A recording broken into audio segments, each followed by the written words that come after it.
The ocean breeze barely moved the warm air as Claire Harlow walked along the edge of the beach, her sandals in hand and her eyes fixed on the shoreline ahead. It was supposed to be a weekend of peace, a chance to breathe after years of torment that never seemed to loosen its grip. For once, her sister had convinced her to leave the city, leave the flyers, leave the quiet obsession that everyone else called madness. But Claire didn't call it madness. She called it motherhood. She was only halfway through her walk when something ahead caught her attention. There was a wedding in progress. Floral arches, tuxedos, a soft white canopy fluttering at the end of the aisle. Claire slowed down, watching without meaning to. Then she saw her. The little girl wasn't just any flower girl. She was the mirror image of Isabel, or maybe the girl Isabel would have grown into. Blonde hair loose over her shoulders, white satin dress swaying gently with her steps, and that face, that unmistakable, impossible face. Claire's lungs stopped working. Her feet froze in the sand. For a moment, the entire world collapsed into a tunnel of silence and disbelief. She wasn't imagining it. That was her daughter. She didn't know how or why or what cruel game this could be, but she knew her child when she saw her. Her heart thudded in her chest, refusing to fall for false hope again, yet unable to deny what her eyes were seeing. The man holding the girl's hand was older, silver-haired, tall, poised. He wore a deep navy tuxedo and walked with the kind of controlled confidence that suggested wealth, power, and secrets. His hand rested over the girl's in a way that felt protective but also unsettling. Claire didn't understand what she was looking at. A flower girl at a wedding on the beach, holding hands with a man old enough to be her grandfather. The contrast was jarring. The girl didn't smile. Her face was solemn, her lips pressed tightly, her small fingers clutching the man's hand as if rehearsed.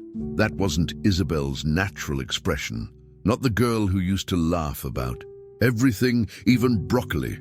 Claire ducked behind a palm tree without thinking, her heart racing like prey in the woods. She dared another look.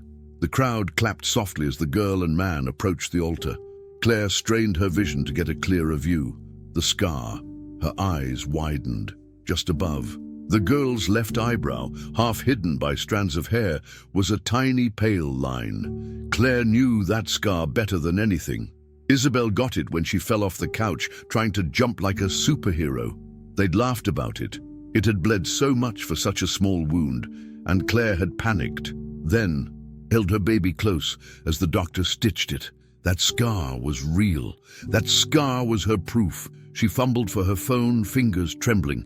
She tried to zoom in, tried to take a photo, but her hands shook too much. She took a breath, braced herself, and steadied the lens. Snap, snap, snap. She captured the girl's face from the side, the man looking down at her, the floral arch in the background.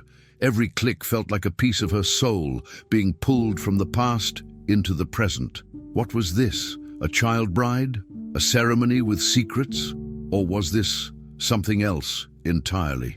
Claire's mind raced through every possibility, every headline, every theory that had once seemed too wild to be true. But this moment wasn't a theory. It was happening, right now, before her.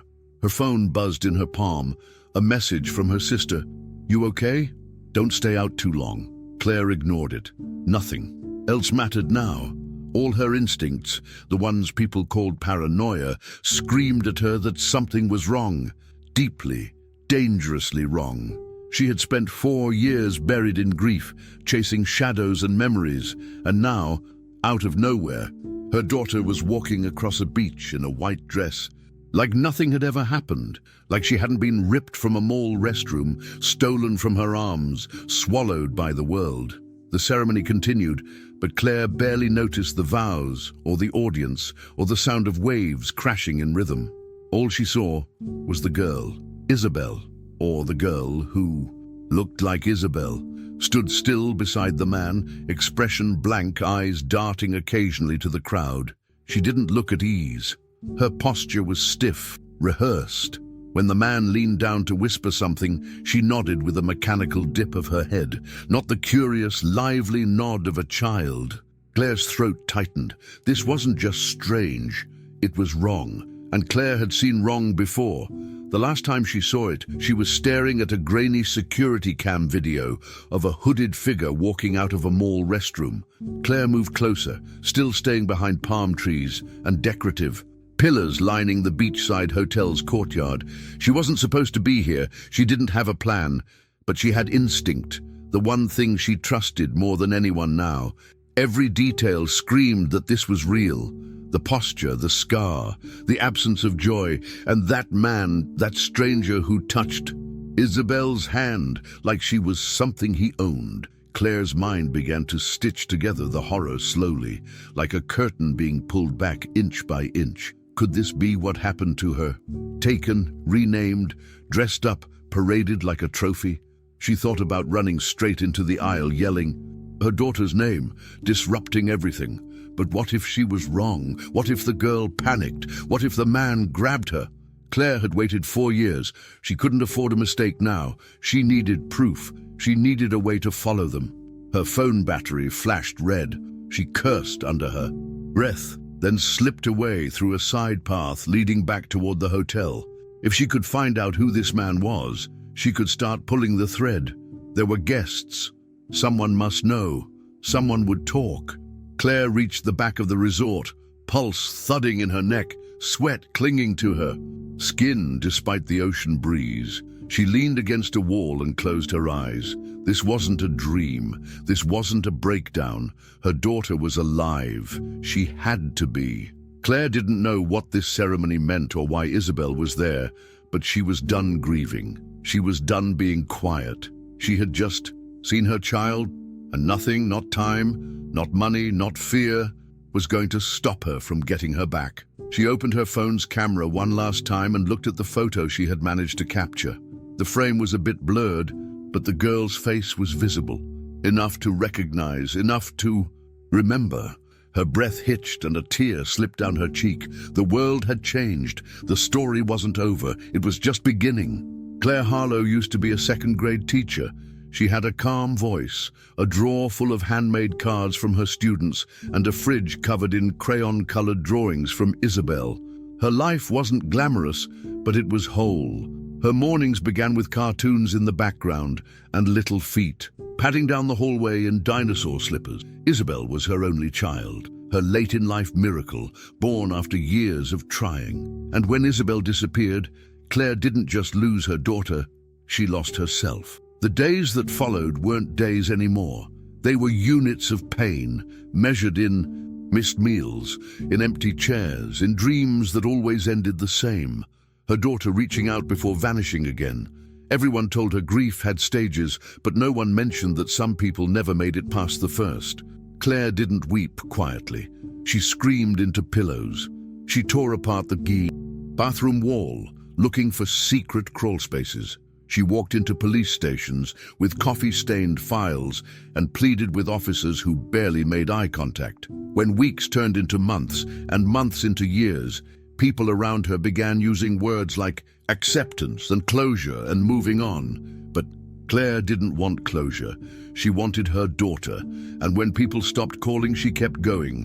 When others erased Isabel's name from their mouths, Claire wrote it bigger, on flyers, on news boards, on sidewalks with chalk, everywhere.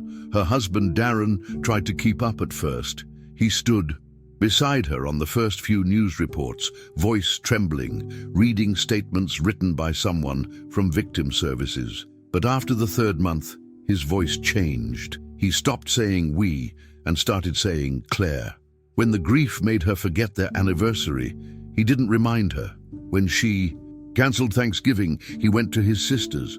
And one day, after Claire missed another therapy appointment and blew up at a detective for mishandling a new tip, Darren left. No fight, no goodbye, just a note and a half-packed suitcase. He said he couldn't live inside the wound anymore, but Claire had no choice. The wound was her world. She sold their house 6 months later and moved into a 1-bedroom apartment close to the city. The walls were thinner, the neighborhood louder, but the rent was cheap and the location made it easier to chase leads. Her job at the school had been compassionately let go after her third prolonged leave. She didn't fight it. She used her savings to print more posters, hire a private investigator, though he stopped answering after 4 weeks, and join every missing persons group she could find online. Her apartment was a command center now, and covered in maps with strings, receipts from gas stations, and photos printed on cheap paper. She slept with her phone at her side, never on silent, always waiting for the call. Some nights, Claire imagined the worst. She would see Isabel in her mind, older, bruised, silent, sitting alone in a locked room. She would jolt awake, gasping, covered in sweat. Other nights were quieter, lonelier. She'd sit by the window with Isabel's stuffed bunny, the one she found under the bed after the disappearance, and hum the lullaby they used to sing. Good night, stars, good night, moon. But even those moments were short-lived, because in the back of her mind always was the image of that bathroom door, the last place she saw Isabel walk into, the place she never came out from. That door became her curse. She saw it in dreams, in other malls, even in movies. She hated doors now. Over time, Claire became that woman, the one who lingered at parks too long, who asked strangers with little girls for names and ages, the one who cornered mall security guards and demanded access to archives that had long since been deleted. The police labeled her a persistent civilian, which was code for nuisance. But she didn't care. Her pain had turned into a skill. She read faces, noticed lies, picked up on inconsistencies. She tracked Craigslist ads for kids' clothes in strange sizes, watched YouTube videos of conspiracy theories, even learned basic Spanish and Russian, just in case. There was no such thing as paranoia anymore. There was only preparation. Her apartment became a museum of grief and obsession. One wall was dedicated to photos of children found after years, sometimes decades, apart from their families. Claire stared at those faces often. It gave her hope, but it also fed the fire. She refused to believe Isabel was gone. She didn't feel it. Mothers know when a bond breaks, when a child leaves this world, something snaps. Claire's never did. It stretched, it strained, but it didn't break. That thread was still there, tight and invisible, pulling her forward. Every day, every breath, she felt it the moment she opened her eyes in the morning. A signal, a pulse. Isabel was still somewhere. And then there were the almosts. The moments when Claire saw a little blonde girl on the street and her heart leapt into her throat. Once in a grocery store, a girl turned her head just so, and Claire dropped everything and ran toward her. It wasn't Isabel. The mother screamed. Security was called. Claire was banned from the store. Another time, she followed a couple through a carnival because their daughter had the same walk, toes pointed slightly outward, like Isabel used to do. Claire followed them for 30 minutes before realizing the girl was left-handed. Isabel wasn't. These mistakes cost her credibility, but Claire would rather be wrong 1,000 times than miss the one time she was right. Over the years, her face aged quickly. The dark circles under her eyes became permanent. Her voice, once gentle and melodic, now carried a rasp of exhaustion and desperation. But her mind, sharp as ever. She remembered every tip, every name, every promise someone made and broke. She had documents cross-referenced with case numbers, organized by location and likelihood. She trusted no one, not detectives, not counselors, not even her own reflection some days. But the idea of quitting never occurred to her. Giving up meant Isabel was truly gone, and Claire refused to bury a child who might still be breathing. So when her sister suggested a short trip to a beachside hotel, Claire only agreed because it seemed like a pause, not an ending. She packed light, brought her phone, her files, a printed copy of Isabel's last known photo, and a single dress she hadn't worn since the disappearance. It was supposed to be symbolic, a way to acknowledge that life in some form had to continue. She didn't expect peace, she didn't expect change, but she never expected to find her daughter again either. Not like that, not in a wedding on a beach, not 4 years later. And yet, There she was, walking down the aisle, holding a stranger's hand, dressed like innocence, standing in the middle of something that reeked of secrets. Claire's whole body still shook with the memory of that moment. Her instinct screamed louder now than ever before. This wasn't just another false alarm. She knew what she saw, and for the first time in years, Claire felt something else along with the grief. Rage, clarity, focus. Her daughter was alive, and someone had stolen her life. Claire wasn't just going to find her now. She was going to take her back. It was supposed to be a normal Saturday, nothing special, just shoes. Claire remembered that clearly. Isabel had outgrown her sneakers again, and Claire had promised her they'd pick out a pair with sparkles this time. That was the plan. A simple mother-daughter outing to the Westgate Mall. Claire even promised to stop at the food court for frozen yogurt afterward. Isabel loved choosing her own toppings, always picking more than she could finish. They parked on the second level of the garage, walked in through the Macy's entrance, and rode the escalator down to the children's shoe store. There was nothing unusual. No eerie gut feeling, no signs of danger, just laughter, tiny hands holding hers, and the rhythmic sound of her daughter skipping by her side. They spent nearly 30 minutes in the store. Isabel tried on 3 pairs, finally settling on a glittery pink set that lit up when she walked. Claire still remembered the little stomp dance Isabel did, testing the lights in the aisle. The saleswoman smiled. Claire took a picture, and everything felt perfect, or at least normal. The kind of normal Claire hadn't felt since her own childhood. As they were leaving, Isabel tugged at her sleeve. "Mommy, I need to go potty," she said a bit urgently. Claire looked around. The restroom was just across the hall, next to the candy kiosk. "Okay, I'll be right here," Claire said, kneeling. "Go quick and come right back, okay?" Isabel nodded and darted off with the carefree confidence of a child who'd done this many times before. Claire leaned on a bench and watched the entrance, expecting her back in under 2 minutes. But 2 minutes passed, then 3, then 5. Claire stood, confused but not yet alarmed. She walked toward the door, called Isabel's name softly. No answer. She peeked inside but didn't enter, unsure if it was appropriate. A mother and her daughter walked out, chatting casually.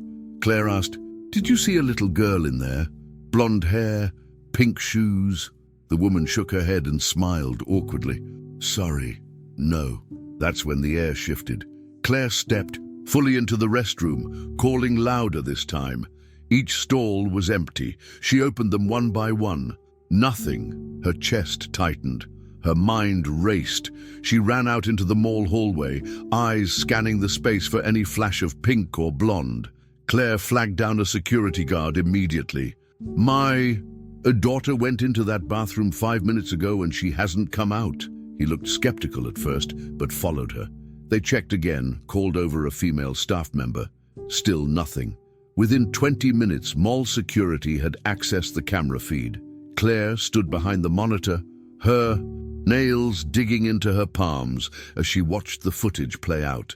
At 1:42 p.m., Isabel entered the restroom.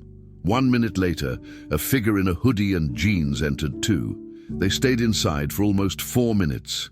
Then, at 1:47 p.m., the figure walked out again, hood up, face hidden, carrying what looked like a janitor's duffel bag. Isabel never came out, not once. Claire screamed, "That's her! That's him!" The guard paused the footage. The image was blurry, low resolution. "We can't be sure," he said. Claire nearly lunged at him. "She never came out. What more do you need?" Police were called, and Claire answered every question through choked tears and rising panic. They asked if her ex-husband might have taken Isabel, if there were custody disputes. Claire shook her head violently. "He hasn't seen her in 6 months, and he lives in Oregon." They kept pressing, asking if Isabel had a habit of wandering off, if she could have followed someone she knew, if this was just a miscommunication. Every word was a slap to Claire's chest. No one was listening. By nightfall, Claire had called every family member, every friend, and every emergency contact in Isabel's school records. No one knew anything. No one had seen her. Her face was already printed on a flyer by 8 p.m. One Claire made herself in a rush, using a home printer at Kinko's. Missing, Isabel Harlow, age 5, blonde hair, blue eyes. Last seen wearing a pink shirt and glitter sneakers. Her photo, the school one with her half smile and tilted head, stared back at her from every lamppost in the parking lot by midnight. Claire didn't sleep. She sat on a bench outside the mall restroom for hours, waiting, praying, begging whatever force governed the universe to rewind the day. In the days that followed, the investigation kicked off publicly. The local news ran stories. Claire and Darren appeared in interviews, holding hands, blinking through tears. Claire replayed the footage over and over again. She paused it at the exact frame the hooded figure exited. "Look at the duffel bag," she'd say. "It's heavy. The way it swings, there's weight in it." But the detectives weren't convinced. There were no fingerprints, no clear footage, no eyewitnesses. One officer even suggested Isabel might have walked out separately and gotten lost. Claire refused to believe it. She knew her daughter. She would have come back. She always came back. The following week, police found a duffel bag in a dumpster 2 blocks from the mall. It was similar, but not identical. Inside were children's clothes, none matching Isabel's. Claire had to go identify the items, each piece like a dagger to her chest. "These aren't hers," she whispered. The officer nodded, taking notes. "We'll keep looking." But the energy behind the search had already begun to fade. The urgency that existed in the first 48 hours slowly dissolved. Tips became rumors, rumors became silence, and Claire's world began to shrink. Every moment replayed, every choice second-guessed. Should she have gone in with Isabel? Should she have waited closer? Why didn't she ignore the social rules and walk into that bathroom immediately? The weeks that followed blurred into one another. Claire stopped going to work. She lived inside the mall. Security footage, bringing home copies, zooming in, enhancing shadows, printing frames. She became convinced the figure in the hoodie was someone who worked there.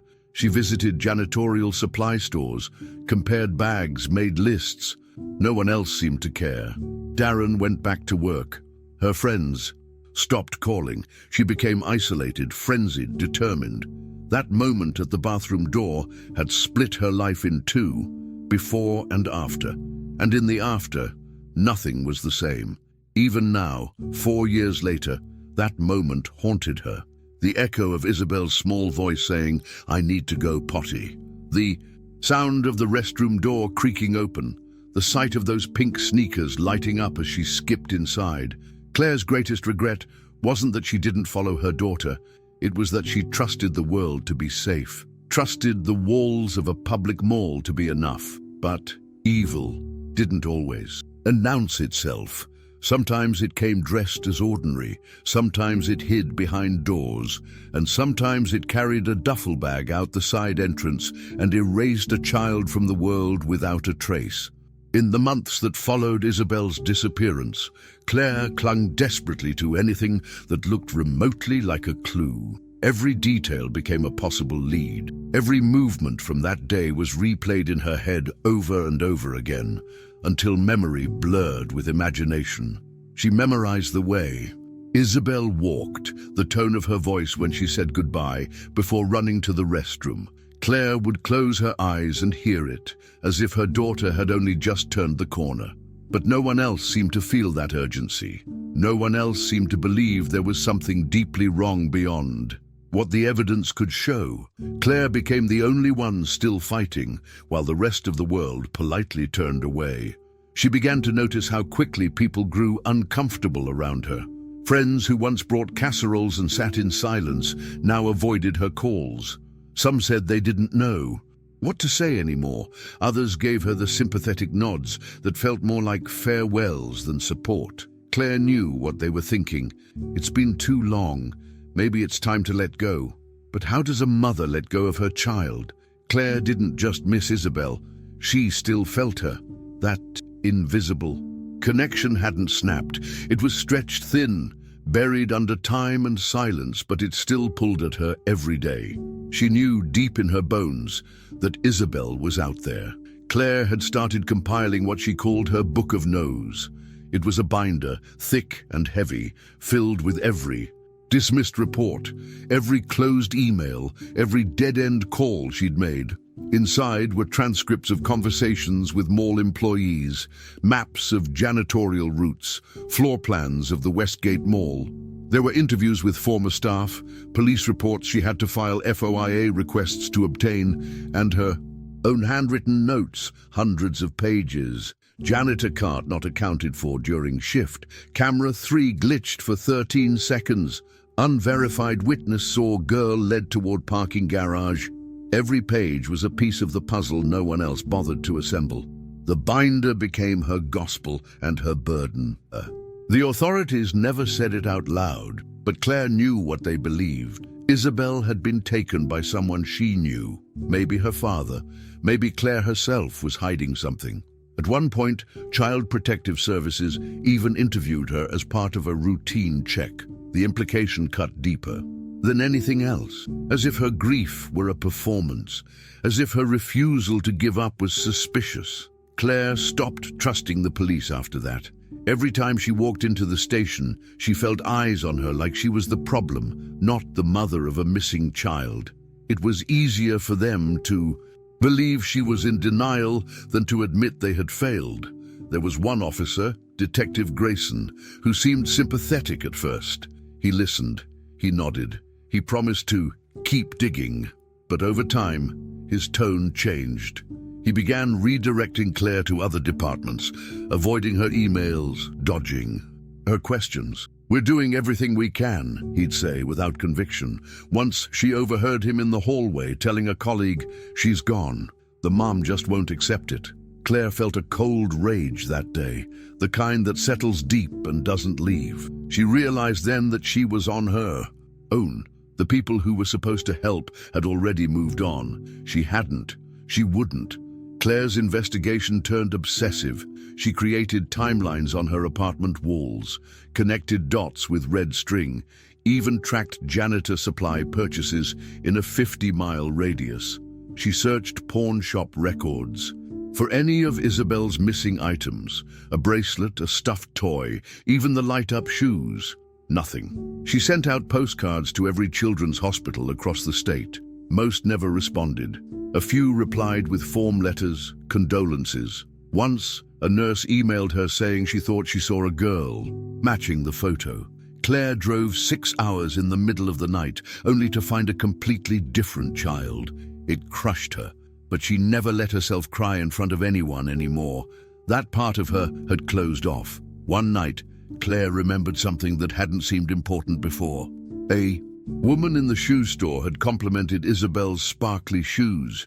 She'd been standing close, maybe too close, watching Isabel dance. Claire had smiled politely, distracted by the price tags. Could that woman have been part of it? Claire dug through receipts, security footage, even old social media, posts from that day trying to find her. Nothing. That lead, like so many others, slipped through her fingers. Still, Claire wrote it down. Every interaction from that day became evidence. A boy with a red balloon who passed Isabel, a store clerk who left early, a stroller left unattended near the restroom. Maybe nothing, maybe everything. Family began to distance themselves too. Her mother stopped calling after Claire missed Christmas dinner. "You need to think about your health," she had said. Her sister tried to stage an intervention, suggesting Claire take a break, go somewhere quiet. Claire refused. "Quiet is where memories scream the loudest," she replied. Even Darren, who had once stood beside her in front of news cameras, stopped responding to her messages. "You're making yourself sick," he texted once. Claire deleted it without replying. They had all accepted Isabel's disappearance, wrapped it in a box labeled tragedy, and placed it on a shelf. But Claire couldn't. She wouldn't until she found the truth. She stopped living like other people. Meals became optional. Sleep came only in brief, dreamless bursts. Her fridge was empty except for coffee, energy drinks, and leftovers she never touched. The lights in her apartment were rarely off, and her TV played crime documentaries on a loop. Not for entertainment, for strategy. She studied how other cases were solved. She took notes on behavior patterns, on how abductors operate, on the signs everyone else misses. She believed that somewhere in all this chaos, she had already come across the answer. She just hadn't connected the right dots yet. What haunted her most wasn't just that Isabel was gone. It was the idea that someone, somewhere, knew what happened and said nothing. Maybe it was the janitor who never clocked out. Maybe a passerby saw the duffel bag move. Maybe someone recognized the girl's photo and chose silence. That silence was the worst part. It echoed louder than screams. Claire couldn't accept that everyone simply missed the signs. Some chose to ignore them, and those people in her eyes were just as guilty as whoever took her daughter. She made a list, a literal list, names, dates, places, people who should have done something and didn't. It wasn't about blame. It was about truth, and Claire was going to find it, no matter what. It had been nearly a year since Isabel vanished, when Claire got the call that nearly shattered her heart all over again. It was a Wednesday afternoon, and she had just returned from a local church event where she had pinned up missing child posters beside a bulletin board covered in yard sale, announcements and Bible quotes. Her phone rang, an unknown number from another state. Claire didn't hesitate. She picked up, voice tight with practiced hope. On the other end was a woman named Carla, a volunteer at a children's shelter in Amarillo, Texas. Carla spoke gently, carefully. "I saw one of your flyers online," she said. "We have a girl here. She's quiet, doesn't speak much, but she looks like your daughter. Same age, same eyes." Claire didn't ask for photos. She didn't want them. She couldn't risk letting doubt creep in. If there was even a small chance it was Isabel, she had to go. She packed a duffel bag, printed new flyers, and got in her car before the sun dipped below the horizon. The GPS estimated 12 hours. Claire didn't care. She drove straight through the night, stopping only for gas and vending machine coffee. Her hands stayed clenched on the wheel the entire time, knuckles white, mind replaying the possibilities. She imagined Isabel waiting behind a locked door, sitting on a cot, her hair longer, maybe her smile smaller, but alive, breathing. And that was all Claire needed. The shelter was a low-slung building at the edge of a highway, surrounded by a chain-link fence and the hum of semi-trucks rolling past. Claire parked crookedly in the lot, didn't bother fixing it, and rushed to the entrance with her heart pounding like a war drum. Inside, the air smelled of Lysol and overcooked cafeteria food. Carla met her at the front desk, a middle-aged woman with tired eyes and a badge that read Shelter Advocate. She led Claire down a narrow hallway whispering, "She's been here about 3 weeks, came in with no ID, found wandering near a truck stop, doesn't talk much. But when I saw the birthmark in the photo, I had to call." Claire's legs trembled as they approached the room. She could barely breathe. Her chest ached with a mix of terror and anticipation. Carla knocked once, then opened the door. The girl was sitting on a foam mattress, legs crossed, holding a stuffed animal that had seen better days. Blonde hair, pale skin, small. "Frame." Claire stepped inside, blinking back tears. "Isabel," she whispered. The girl looked up slowly. Her eyes, wide, blue, confused, met Claire's. For a moment, everything in the world stopped. Claire stepped forward, dropping to her knees. "Baby, it's Mommy," she said, her voice cracking. The girl blinked, then shook her head. "I'm not Isabel," she whispered, almost inaudibly. The staff told Claire later that her collapse was quiet, like a building that implodes from the inside. She didn't scream, didn't sob. She simply sat down on the tile floor, her arms wrapped around herself, rocking slightly. A nurse brought her water. Carla tried to apologize. "She really did look just like her. I'm so sorry." Claire didn't respond. She stared at the girl through the open door. Not Isabel. Close, painfully close, but not. The birthmark was on the wrong side. The voice was different. Claire wanted to scream, to tear the room apart, to demand the world explain this cruelty. But she didn't. She stood, thanked Carla with robotic politeness, and walked out into the harsh sunlight like a ghost. She didn't drive back right away. Claire sat in the parking lot for nearly an hour, staring at her reflection in the rearview mirror. Her face looked older than it should have, drawn, haunted. She couldn't remember the last time she'd slept more than 3 hours. The adrenaline had worn off, replaced by a bone-deep exhaustion. She punched the steering wheel once, hard, then again, until her knuckles turned red. But even that didn't bring relief. It wasn't just disappointment, it was something worse. A piece of her had dared to believe, had seen hope in that hallway, and that hope had turned to ash in her hands. Again. On the drive home, Claire didn't listen to music. She didn't take phone calls. She just stared ahead, eyes dry, expression blank. The road stretched endlessly in front of her, the white lines like the beat of a metronome measuring her failure.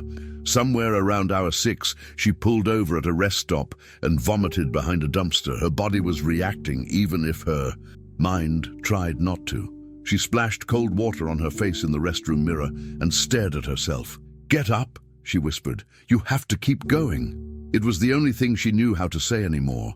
Keep going, keep searching, keep hoping, keep breaking. When she returned to her apartment, she put the duffel bag down and walked straight to Isabel's room. It was just as she had left it. Pink walls, cloud-shaped nightlight, a small desk with crayons that hadn't been touched in a year. Claire sat on the bed and stared at the wall. She didn't move for hours. At some point the sun went down, and the room turned dark, but she didn't turn on the light. She listened to the silence, let it surround her. This wasn't the first false alarm, it wouldn't be the last. But it had cut deeper than the others, because for a moment, Claire had believed it could all end, that she could breathe again. From that day on, Claire changed. She stopped reaching out to people for help. She stopped trusting calls from strangers. Every sighting became background noise. She still investigated them, still followed up, but she never let herself believe again. Not like she had in Amarillo.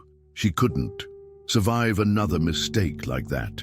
Her binder grew thicker, her eyes harder. When journalists wanted follow-ups for anniversary pieces, she refused interviews. She was done being a story, done letting others narrate her pain. Isabel was gone, not forever, but from the surface of the world. And Claire would stay underground, digging until she found her. But late at night, when the world quieted, Claire would still find herself replaying the girl's voice. "I'm not Isabel." It echoed in her dreams, warped and distorted, like a record playing the wrong speed. She hated that moment, hated that she had believed. But most of all, she hated the part of herself that still hoped, because no matter how hard she tried to kill it, that hope refused to die. It stayed, hidden under the grief, waiting, whispering, and that whisper, soft and dangerous, would be what kept her moving long after the rest of the world had stopped listening. The sun had begun to set, casting long shadows over the beach resort's patio, when Claire found herself standing behind a wooden trellis just a few steps from the wedding ceremony. Her heart hadn't stopped pounding since she saw the girl. She hadn't moved far, choosing instead to watch, to observe. Every movement, every detail, with the scrutiny of someone who knew what was at stake. From her position, she could see the guests gathered in rows, faces lit with soft smiles and champagne glow. But Claire wasn't interested in the guests. Her eyes were locked on the girl, the white satin dress, the blonde hair, the posture that seemed carefully rehearsed.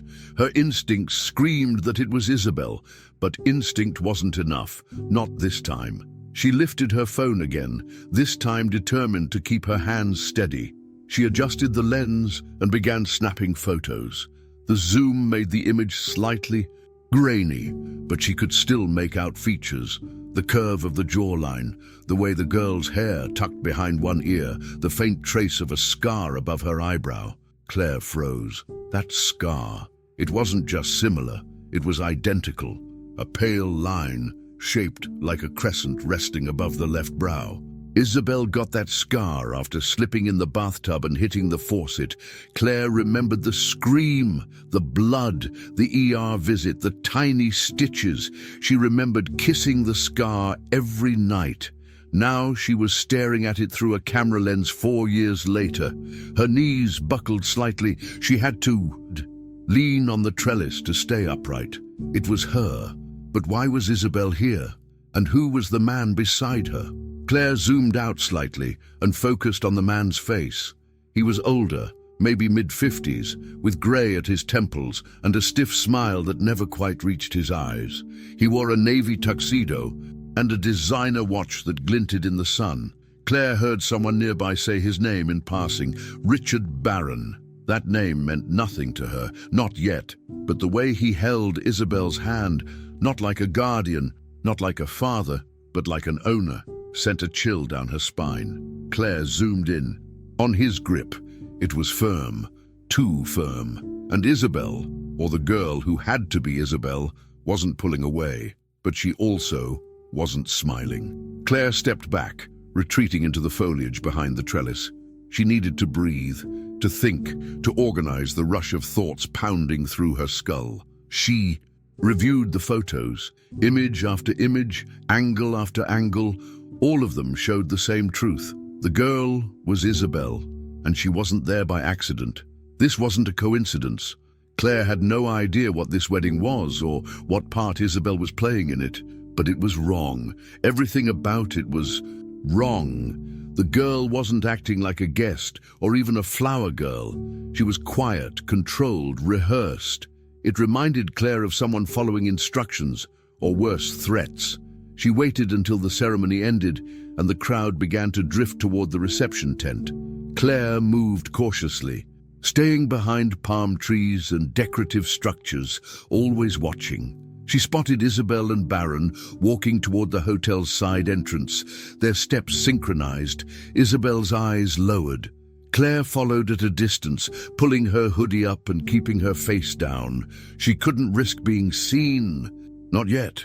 She needed information, proof, something she could take to the authorities, someone who would finally believe her. This time she had more than instinct. She had photos. She had a name. She just needed more. At the hotel lobby, Claire saw the pair enter a private elevator guarded by a staff member. She quickly approached the front desk and tried to act casual. "Hi," she said, feigning a smile. "I was wondering if Richard Barron is staying here. I think I'm attending the same event, and I lost track of my group." The receptionist, a young man barely 20, hesitated. "I'm not allowed to share guest information," he replied. Claire nodded. "Right, of course. Just, if you could tell me which floor the wedding party is on, I need to drop off a gift." He paused again, then leaned in slightly. "Penthouse level, but it's key access only." Claire thanked him and walked away, her mind already spinning into next steps. She left the hotel and found a bench across the street. Pulling out her phone, she began searching. Richard Barron Real Estate, Richard Barron Daughter, Richard Barron Beach Wedding. It didn't take long. He was a known figure, a real estate mogul, heavily invested in beachfront properties and philanthropic causes. Claire found articles about his donations to orphanages, photos of him shaking hands with mayors, grinning at ribbon-cutting ceremonies. No mention of a daughter, no mention of a wedding. Claire dug deeper. She found one article from 2 years ago, a charity event in South America where Barron pledged to fund a school for displaced children. The photo showed him standing with a group of girls, one of them blonde, with her face slightly turned. Claire zoomed in. Her heart stopped. The birthmark, the same one on Isabel's chin. It was her. Again. Claire saved the image and backed it up to a cloud drive. Then she called the one person she still trusted, Melissa, a former crime journalist she had met at a missing children's conference. They hadn't spoken in months, but Melissa picked up on the third ring. "Claire," she said, surprised. Claire's voice was breathless. "I think I found her. Isabel, she's alive." There was silence. Then, "Where are you?" Claire told her. Melissa didn't hesitate. "I'm on my way. Don't do anything reckless." Claire hung up and stared back at the hotel. The sun had dipped below the horizon now, and lights flickered on in the penthouse windows. Somewhere up there was Isabel, still breathing, still waiting. As the night fell, Claire made a decision. This wasn't going to be like Amarillo. She wasn't going to break down or walk away empty-handed. She had the face, the name, the proof. And if she was right, if Richard Barron had taken her daughter, then this wedding wasn't a celebration. It was a cover, a curtain, hiding something vile. Claire didn't know what game he was playing or why Isabel was part of it, but she knew one thing with certainty. She had found her daughter, and this time she wasn't going to let her slip away again. The next morning, Claire sat in her rental car, parked just outside the high-gated entrance of Richard Barron's beachfront estate. She hadn't slept. Her eyes were dry and bloodshot, her fingers numb from gripping the steering wheel through the long, tense hours of the night. She had spent most of that time going through everything she could find about Barron: property records, foundation donations, media appearances. The deeper she dug, the more unsettling the picture became. He had no children listed in public records, no spouse. His life was meticulously curated online, all business and charity. But Claire had learned something from her years of obsession. The most polished surfaces often hid the deepest cracks. She wasn't just chasing a missing girl anymore. She was circling a predator. The estate loomed behind the tall iron gates, surrounded by palms and hedges trimmed into unnatural perfection. Claire had driven by 3 times already that morning, noting the schedule of comings and goings. A black SUV left at 7:40 a.m., likely a staff vehicle. A catering van arrived shortly after. Security was tight, but not impenetrable. Through a gap in the fence, she saw surveillance cameras and a lone guard patrolling the perimeter. She took photos, logged times, traced license plates. Melissa, the journalist, had arrived before dawn and set up camp a few blocks away with a telephoto lens and a listening device borrowed from a source in tech journalism. It was a crude operation, but they were building something: a timeline, a map, a strategy. For the first time in years, Claire felt like she wasn't alone in the fight. Through Melissa's camera, they watched the balcony of the second floor. At 9:12 a.m., the girl appeared, blonde, barefoot, wearing a plain white dress. She stepped onto the terrace slowly, looked around once, and sat on a cushioned chair. Claire's breath caught. It was her. Even from a distance, the posture, the fidgeting hands, the slight tilt of her head, it was unmistakable. Claire zoomed in with her own lens, capturing frame after frame. The girl didn't smile. She didn't play. She just sat there, knees pulled to her chest, staring out at the ocean like someone trapped behind invisible bars. Then, at 9:17 a.m., the man himself stepped out. Barron placed a hand on the girl's shoulder. She flinched. They watched in silence. Melissa took notes. Claire couldn't look away. Barron said something, too far to hear, and the girl nodded. He handed her a book and went back inside. The girl remained still for a long time, flipping pages slowly, mechanically. Claire couldn't stop shaking. Her instincts weren't just correct. They were screaming. Isabel wasn't being cared for. She was being kept, hidden, controlled, and that wasn't just disturbing. It was criminal. Claire's mind spiraled into scenarios she had only dared to whisper in the darkest hours. Trafficking, grooming, psychological manipulation. This wasn't a rescue anymore. It was an extraction. By midday, Melissa had contacted 2 of her former investigative colleagues. One, a data analyst, began scouring Barron's financial records. The other reached out to child welfare agencies in the surrounding states. What they uncovered made Claire's blood run cold. Over the past 5 years, Barron had made substantial donations to orphanages and recovery centers across Central and South America. His private plane made frequent, unrecorded flights to regions where documentation of child trafficking was notoriously inconsistent. Several of the facilities he supported had been flagged by watchdog organizations, but never formally charged. There were whispers, always whispers, but nothing that stuck. Until now. Claire also discovered something else. The name the girl was being registered under was Sophia Lane. According to hotel documents and event guest lists, Sophia was listed as Baron's goddaughter, a fabricated identity. Claire ran the name through every database she had access to. No birth certificate, no school enrollment, no medical history. She wasn't just hidden, she was erased and rebranded. The implications were nauseating. Baron had created a paper trail to justify the presence of a child no one could verify. And he had done it with the ease of someone who had done it before. Claire knew deep in her bones that Isabel wasn't his first. That afternoon, Claire and Melissa drove to a nearby service entrance that overlooked the estate's utility buildings. A former employee had agreed to meet them, a woman named Erica, who had worked as a housekeeper for 3 months before quitting. She was nervous, glancing over her shoulder often, but when Claire showed her the photo of Isabel, she froze. "That's Sophia," she whispered. Claire pressed. "Is that what they called her?"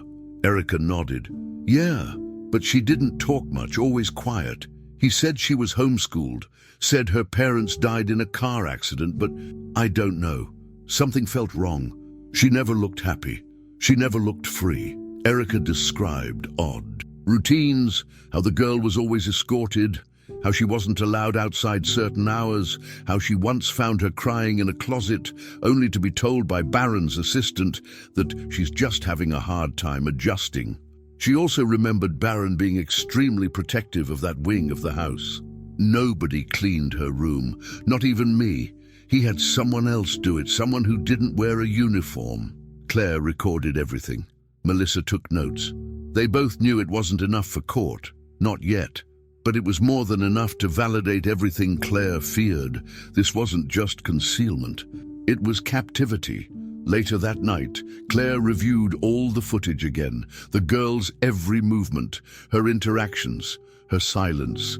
She paid close attention to the small things, how Isabel flinched when touched, how her eyes darted before entering a room, how she never initiated conversation or laughter. Claire recognized those signs. She had read about them. Trauma, isolation, conditioning. Her little girl had been transformed into someone else, not by choice, but by force. Claire wept quietly, gripping the edge of her laptop, overwhelmed by guilt and fury. Every second Isabel spent. That house was a second stolen from the life she should have had, from the mother who had never stopped searching. Claire knew they were running out of time. Baron was too powerful.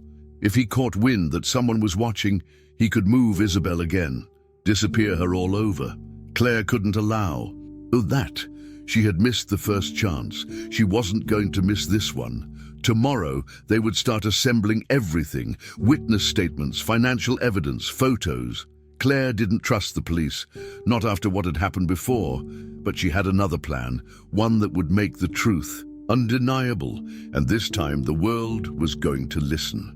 Claire had always believed that the people closest to a tragedy revealed their true colors in time. Some became lifelines, others disappointments. But betrayal, real betrayal, was something she thought she had already experienced at its deepest level. She was wrong. It started with a call, a number she hadn't dialed in over a year. Detective Grayson, the same man who had been assigned to Isabel's case in the beginning, the man who promised her answers and delivered nothing but dead ends and forced sympathy.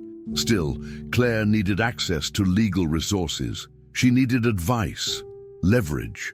She thought maybe, just maybe, he still had a shred of humanity left, so she called. When he picked up, there was a pause. His voice was cold. "Claire," no emotion, just her name. She explained quickly, urgently, telling him everything, the wedding, the girl, the photos, Richard Barron, housekeeper's testimony. Grayson was quiet for most of it. When she finally paused, he let out a sigh. "You need to be careful," he said. "You're walking into something bigger than you understand." Claire froze. "What does that mean?" she asked. "I'm telling you this as a warning," he replied. "Don't push this, not unless you want to end up in a courtroom again, or worse." He hung up. No questions, no follow-up, just silence. And in that silence, Claire felt something crack wide open. Melissa was the one who pulled the thread. Later that night, she ran Grayson's name through her investigative databases and found something that made her stomach turn. 2 months after retiring from the police department, Grayson had been hired as head of private security for Barron Holdings, the umbrella company that owned over 30 real estate properties and several youth recovery centers abroad. Claire stared at the screen in disbelief. The man who had dismissed her, who had closed her daughter's case as inactive, who had told her there was nothing left to investigate. He had gone to work for the man who had taken her child. The betrayal hit harder than anything Claire had felt since the day Isabel vanished. She couldn't breathe. She sat down on the hotel room floor, back against the dresser, trying to make sense of it. Grayson hadn't just failed her. He had lied. He had covered for Barron, had access to evidence, knew the patterns, knew where to look, and chose not to. He had been the wall standing between Claire and the truth all this time. And worse, he had made her doubt herself, had made her feel like the crazy one, the desperate mother chasing ghosts. But the ghosts were real, and now, so was the conspiracy. Melissa dug deeper. She found forged adoption papers registered in a small county in New Mexico, dated 2 years after Isabel's disappearance. The child's name was Sophia Lane. The paperwork listed Richard Barron as the guardian, and the mother's signature was forged. Claire's name, her handwriting, copied and pasted from old documents. She had never been there, never signed anything. The notary listed was fake. It was a paper trail built to protect Barron and make Isabel disappear legally. Melissa showed Claire the signature comparison side by side. Claire stared at it. She felt sick. "That's not me," she whispered. "I never signed that." It was all beginning to fit together. The silence, the disinterest, the early dismissal of the case. Grayson hadn't been apathetic. He had been complicit. Claire now understood why her calls had stopped being returned, why leads were closed prematurely, why footage went missing. He had helped scrub it, had helped build the illusion that Isabel had vanished into thin air, and for 4 years he had lived his life as if he hadn't destroyed hers. Claire stood in front of the hotel window, staring out at the dark waves, her fists clenched, her voice shook. They knew, he knew, and they let her rot in that house. Melissa advised caution. "We need to build the case," she said. "With this forgery, we have something real, something actionable." But Claire couldn't sit still. Her fury burned too hot. She wanted to confront him, to look him in the eye and ask him why. Why her daughter? Why lie? Why sell a child's future for a paycheck and a place on a predator's payroll? But she also knew the truth. Men like Grayson didn't feel guilt. They only feared exposure. And if she didn't move carefully, they'd bury the truth all over again. Claire and Melissa went to the courthouse the next day and filed a request to challenge the adoption documents based on forgery. It was a long shot, a slow process, but it was something. They also prepared a media package, photos, testimony from Erica the housekeeper, screenshots of Barron's ties to the youth centers, a side-by-side of Isabel and Sophia Lane. Melissa sent it to 2 national outlets and 3 whistleblower contacts. They set a timer, 48 hours. If no legal traction was made, they'd go public. Claire wanted the world to see Isabel's face again, not as a ghost, not as a memory, but as a survivor hidden in plain sight. Claire called the tip line she had set up years ago and recorded a new message. Her voice was raw, trembling. "If you know anything about Richard Barron or his associates, please come forward. My name is Claire Harlow. My daughter Isabel was taken 4 years ago, and I believe she is alive. I have evidence. I just need help. No more secrets. Please." She uploaded it, shared it, posted it to every forum, group and site she had touched over the years. And for the first time in a long time, she felt something shift, like the air before a storm, a change. That night, she sat on the bed staring at the now familiar photo of Isabel on the balcony, the girl who had been renamed, repackaged, and nearly erased. But Claire knew who she was, her daughter, and no signature, no paper, no lie would ever change that. The truth was finally leaking through the cracks of a fortress built on corruption, and Claire was done knocking politely on locked doors. She was ready to break them down.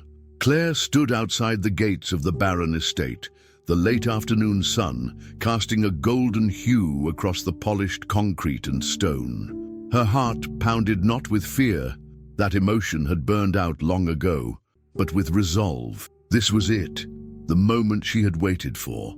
The plan she and Melissa had, finalized the night before, was simple: infiltrate Barron's high-profile charity event under the guise of press coverage, get Isabel alone, and create a disruption that would draw attention and expose the truth. Melissa had pulled strings to secure fake press badges and camera gear. Claire, dressed in plain black slacks and a collared shirt, passed as part of the event's logistics team. They rehearsed every step, down to the signal, the words Claire would say, but no rehearsal could prepare her for what she was about to feel. Inside, the estate buzzed with artificial glamour. Laughter floated through the air, clinking glasses, and light jazz played under a white canopy lined with orchids. Claire moved like a ghost, weaving through the guests with a tray of glasses in her hands, her eyes scanning for the girl. Then she saw her. At the far end of the garden, Isabel stood beside Richard. Barron, her hands clasped in front of her face expressionless. She wore a pale blue dress and ballet flats. Her hair was curled gently, and a ribbon was tied around her wrist like an accessory. But to Claire, it looked more like a leash. Her pulse surged. It was time. Melissa nodded from across the crowd. Cameras were rolling. Claire set down the tray and walked forward. She didn't run, she didn't scream. She walked, slowly, deliberately, until she was 10 feet away. Then she spoke, loud enough for the entire gathering to hear. "Isabel!" The girl froze. Barron's head snapped toward Claire.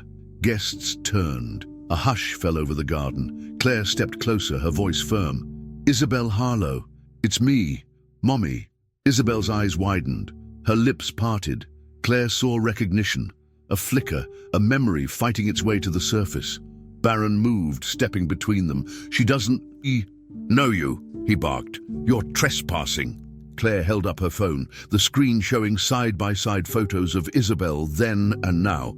"This is my daughter. She was taken, and you forged papers to keep her hidden." For a moment, chaos hung suspended in the air.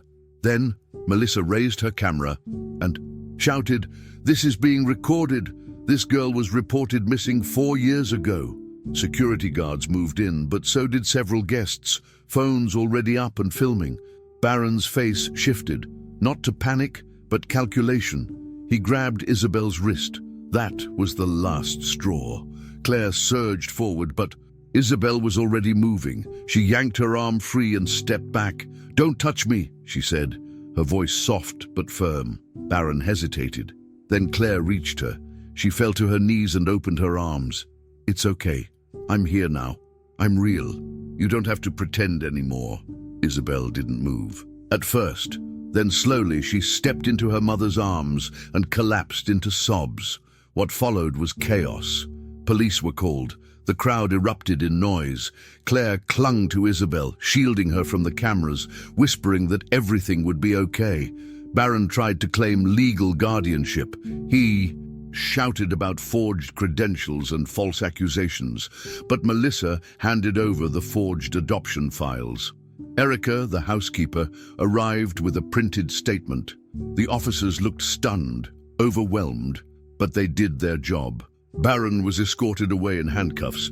Isabel trembled violently in Claire's arms, her face buried in her mother's neck. "He told me you were dead," she whispered. "He said no one was looking." Claire closed her eyes and held her tighter. "I never stop," she whispered. "Not for a second." They were taken to a police station for statements. Isabel sat beside Claire, holding her hand like a lifeline. She was quiet, dazed, her body tense. When offered food or water, she refused. Claire recognized the signs: trauma, withdrawal, a child not sure what was real anymore. Melissa called a counselor she knew from her reporting days, someone trained in post-abduction support. The process was just beginning, and Claire knew it would be long and painful. But for the first time, there was a path forward, and Isabel was no longer hidden behind glass and lies. She was in the light now, scared but free. The media storm exploded within hours. News vans swarmed the station. Headlines blared: real estate mogul arrested in missing child case. Mother's 4-year search ends in beachfront showdown. Claire refused interviews.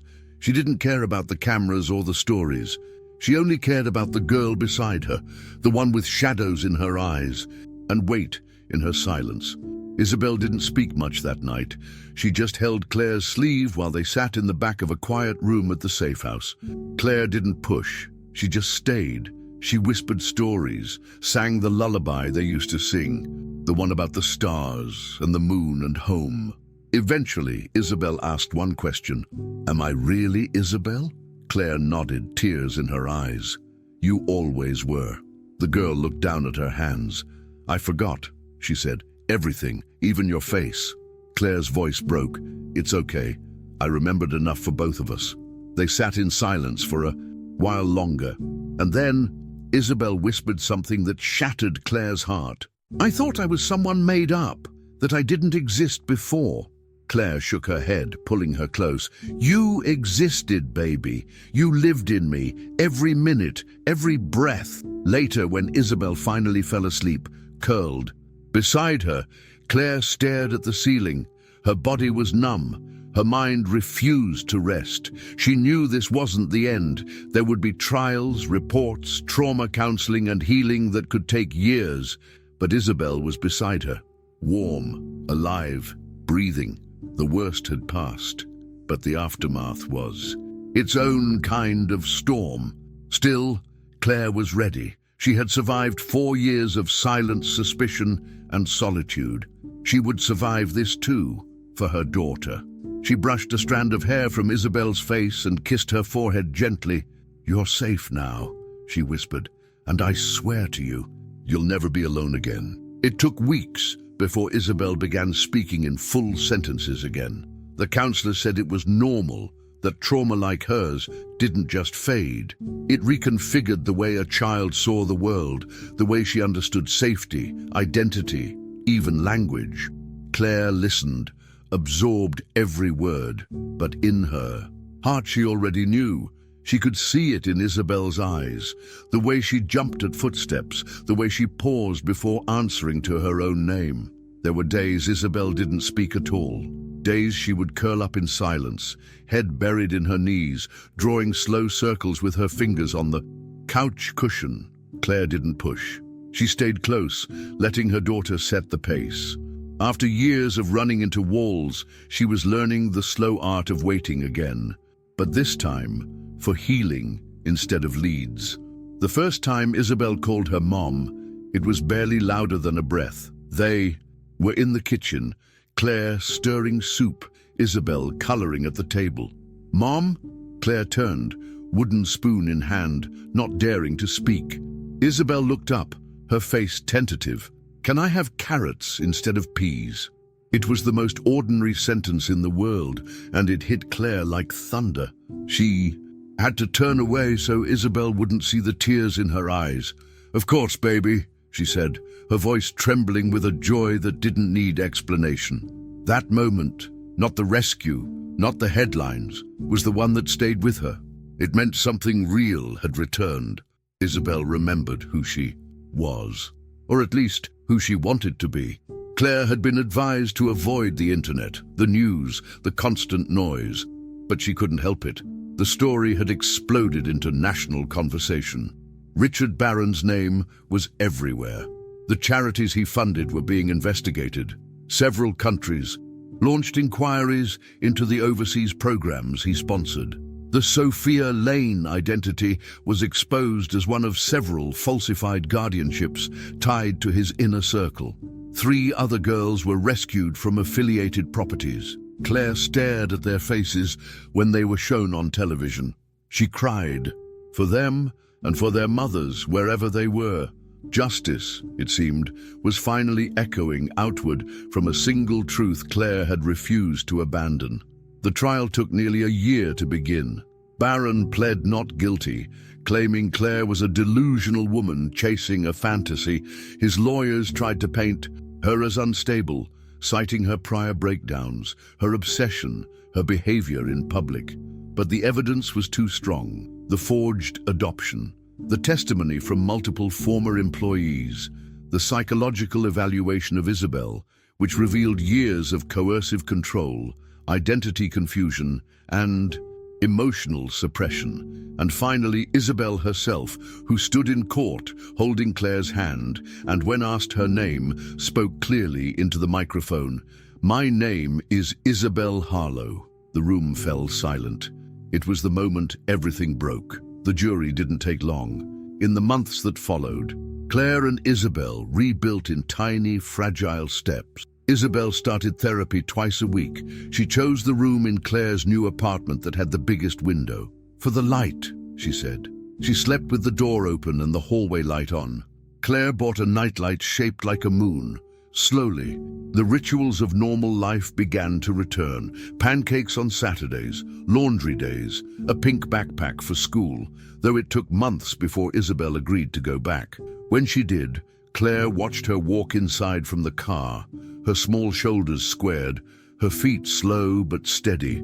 It was the bravest thing Claire had ever seen. The nightmares didn't stop entirely. Sometimes Isabel would cry in her sleep, mutter names no one understood.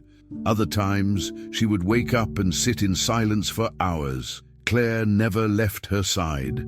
She learned not to offer too many words, not to rush comfort. Sometimes, just being there was enough. They built a rhythm together, one born from broken pieces being gently rearranged into something livable.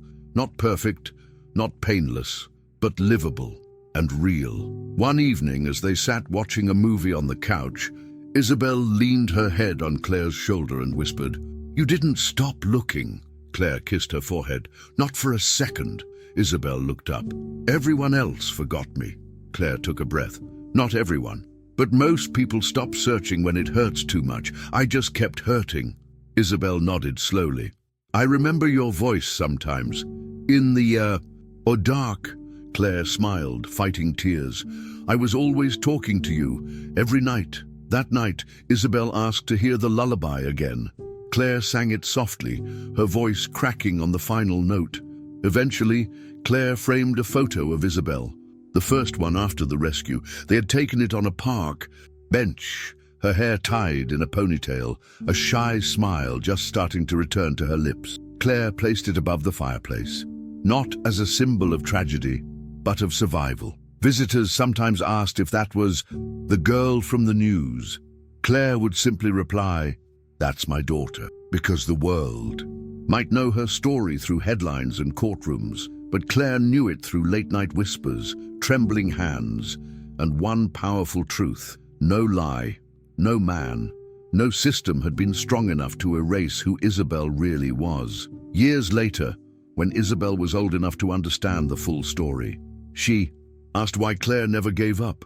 Claire took her hand, squeezed it gently, and said, "Because I knew your name. And even when no one else believed me, I remembered." Isabel didn't say anything. She didn't need to. Her smile said it all. The past was never fully gone. The scars would never vanish. But they were no longer alone. They were together, and sometimes that was enough. Hi, I'm Erlen, and you've just watched another true and powerful story here on Tales of the Heart. If this story moved you, don't forget to hit the like button, subscribe to the channel, and leave a comment telling us what you felt. And please, share this video with someone who needs to see that. Love and persistence can overcome anything. See you in the next story.